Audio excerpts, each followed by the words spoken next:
Hello, well, I'm now joined by Dan O'Connor from the Managing the Future Work Initiative at Harvard Business School. Dan, thanks very much indeed for joining us. We see a whole series of articles now, almost impossible not to see something in every single journal and newspaper about the future of work and the interrelationship between humans and machines. Where are we heading? Will we have jobs?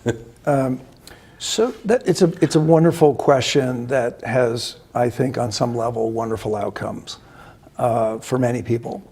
Everyone is greatly concerned that the great advantages of some or all technologies will not have an even benefit for all parts of society. So it's something that we're all very concerned about, not just in terms of understanding what those technologies are and how to deploy them successfully in our companies, but ultimately every CEO is really challenged in this environment, both with commercial and social concerns.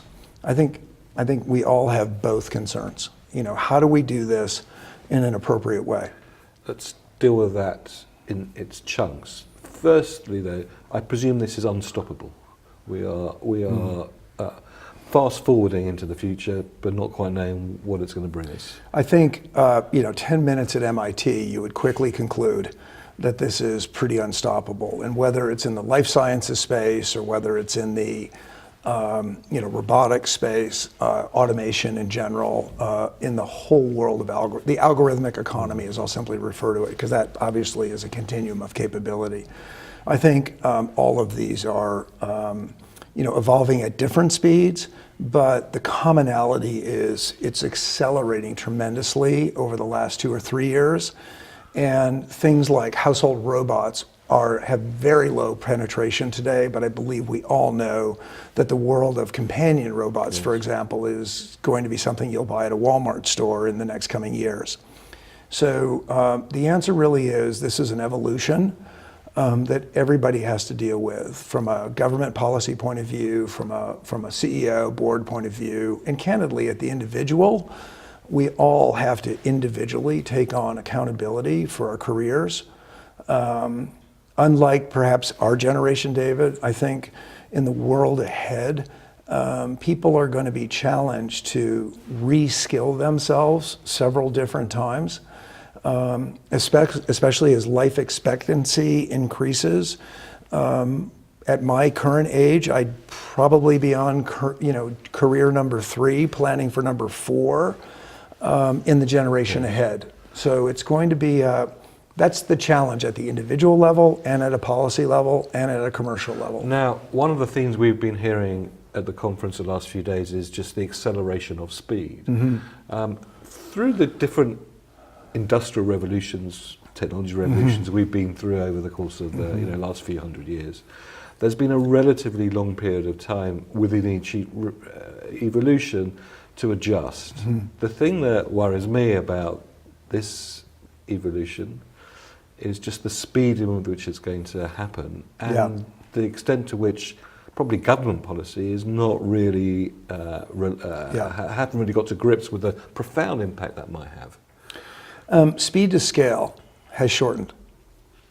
And so the day we start to the day we've scaled it is, and I believe there's a new benchmark for speed in the world today that wasn't present in the previous generations, and that is China. And for those of us that have worked in the China world, we understand what China's speed is. And as a nation, from government down to commerce, there's tremendous coordination and the ability to set a new standard for speed. Not just in China innovated, but in China scaled. And both of those are truly setting a new standard for the world. Now, what should we be doing as retailers, as corporate directors to prepare ourselves for what's going to be coming our way very fast? There's 2 levels of issues, I think, embedded in your question. So my very knowledgeable colleague, Bill Kerr, at the business school, and I have talked extensively about this subject of governance. And I think from a board point of view, the real challenge that many companies face is that their boards may or may not really understand how an algorithm works, or how you code a bot, or even how a marketplace, how digital commerce, the significance of some of the comments we heard today from Gera, for example, are. So from a governance point of view, I think that revamping a board based on skills and based on fundamental understanding of and the kinds of questions you should be asking of the CEO and their direct reports about the technology they're deploying is a great topic. And there's huge risk in these things, huge risk, not just data leaks. It's if the algorithm is wrong, there are great challenges. And in that context, before you go on, who does police the algorithm? It's a very interesting question, and a colleague, a new acquaintance, shared a story with me about the Boston public school system, which has been using algorithms to assign children to schools for several years. And this young, brilliant professor was called in one day because, as the story I recall, was called in one day because there seemed to be some quirkiness at the end of 6 or 8 years of using these algorithms to assign kids to schools. There were some unexplainable assignments. And this fellow went in and in the course of a few days looked at the code and found the issue. And there was an issue. And if you really think of the consequence of that story, it is that that algorithm changed the lives for some number of children for 6, 7, or 8 years. So who owns that is the question you're asking. And I think increasingly that the governance questions are significant and severe. So I interrupted you. You were talking about issue number 1 was governance in terms of what we should prepare ourselves for. Yeah. And then at the commercial level, if you're a CEO today, the coaching and the advisory work I'm doing in the retail world is really around 3 basic concepts. The first of them is what I'll simply call replatforming. So if we're running a store-based enterprise and we have a certain supply chain, a certain value chain, and we create and capture value in a very specific model, the business question is, how will I replatform this company in the world I'm headed into? I think that's a fair question. Do I partner with Alibaba, for example? That's a legitimate question. Alibaba can change your cost structure, I mean, fundamentally, and they can change the nature of work, how we buy, how we price, how we sell. All of that can have a very different. Amazon has the same capability. And while those capabilities are growing, replatforming is a question we've got to begin to think about today. The second question is reskilling, which I've commented extensively. But I believe every CEO that I've coached and worked with today is deeply committed to reskilling. Said simply, there's this fundamental question that we have to answer as a CEO. Do I want to take people who have experience with my brand and as a retailer understand retail, and teach them technology and teach them these things we've talked about today? Or do I want to go hire technologists and then try to teach them retail? And the answer is yes. And so you've got to find this delicate balance in rotating your organization. Interestingly, from a commercial point of view, the 3 fundamental activities that'll go on inside of a retail: demand, supply, analytics. Marketing and merchandising may become one organization. Demand. Supply chain, procurement, supply chain are already pretty closely tied, and yet may become even more integrated and more disintermediated. In other words, there's fewer players, and blockchain's going to obviously help that a lot. And in the analytics world, that's a common denominator for both supply and demand. This requires people who are not just looking at and analyzing and understanding what the algorithms are telling you, but it's people who are persistently improving on those algorithms and persistently improving the data sets that we're looking at. I share that with you because if you really look at this notion of speed, why is the speed of retail changing? If you look inside of some of these large platforms, you'll see they've quickly become functionally 50-50 functions. And what that means is you have people who are driving demand, for example, and that's 50% of the population in the demand group. The other 50% are technologists. It's data science people. Now put yourself as the CEO and you have this MBA who's leading now this team of technologists along with commerce.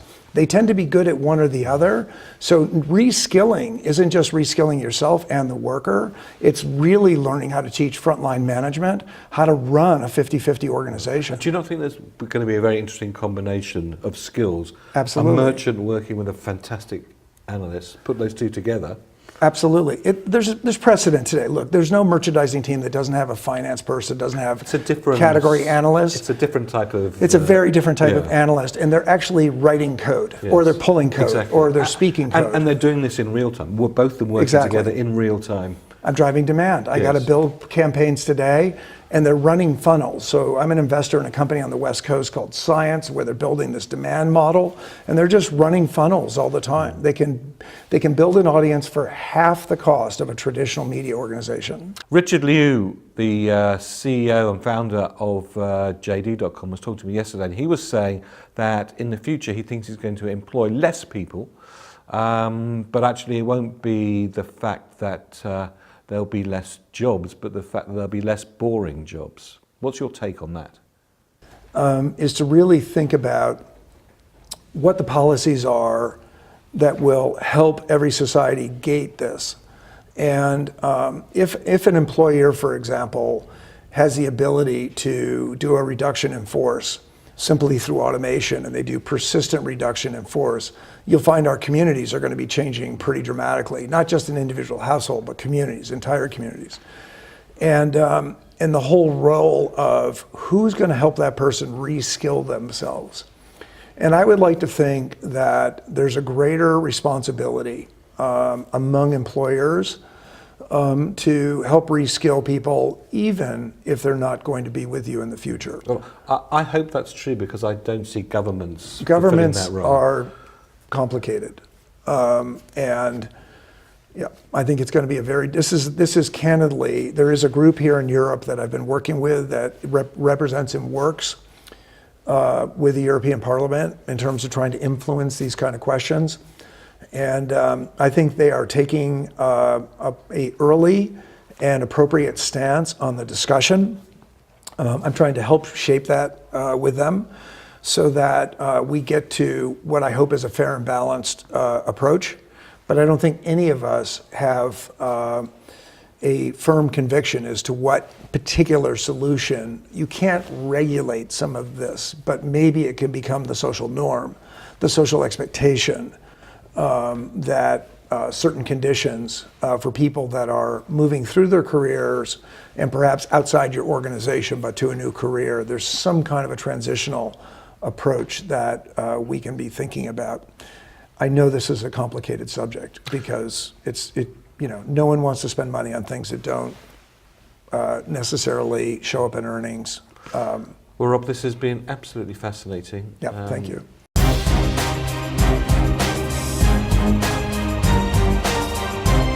Thank you very much indeed for watching. If you've enjoyed this, there's plenty more. All you need to do to make sure that you get the latest videos when they're released is just push this subscribe button to subscribe to our YouTube channel.